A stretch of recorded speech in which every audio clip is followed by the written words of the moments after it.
Anthony and Flea were just 15 when their worlds first collided on the campus of Fairfax High. I first met him, I had a kid in a headlock, and I was like, I'm gonna kill you. And I went up to Flea and I said, you know, if you lay another hand on him, I'm gonna have to rough you up. And he looked so mean, I laid off him right away. And anyway, we ended up sitting next to each other in driver's ed class in high school.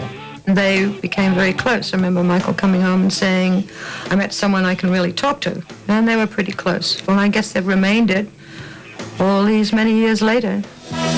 When Anthony met Flea, he was already a star of sorts. Flea's music teachers believed he was the most talented trumpet player they'd heard since the legendary Herb Alpert, who'd attended Fairfax High decades earlier.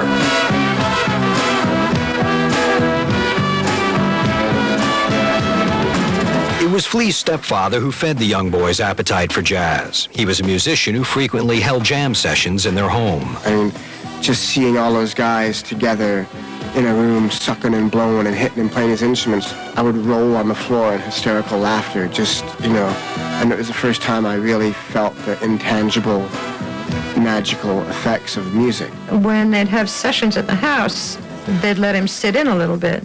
And I knew he was kind of special a little bit because one of these jazz clinicians stared at him and said, where the f*** that kid get that sound? While Flea was belting out jazz riffs, his friend Anthony Kiedis was running from audition to audition in hopes of becoming an actor. At age 11, Anthony moved from his mother's home in Michigan to live with his father in L.A. His dad was an aspiring actor struggling to make it in the movie business.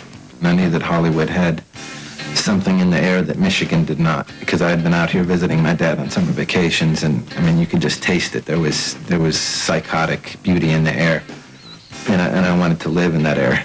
I was going to go to Hollywood and live with my dad and be a movie star. Anthony didn't become a star of the big screen, but he did appear in a handful of movies and television shows. I thought maybe you could help me with my homework. Yeah, like you did with Frankie. Come on, it's Oliver's school. You have been voted the girl most wanted to do homework with. He was often cast as a streetwise kid, a role that, thanks to his dad, Anthony was well suited to play.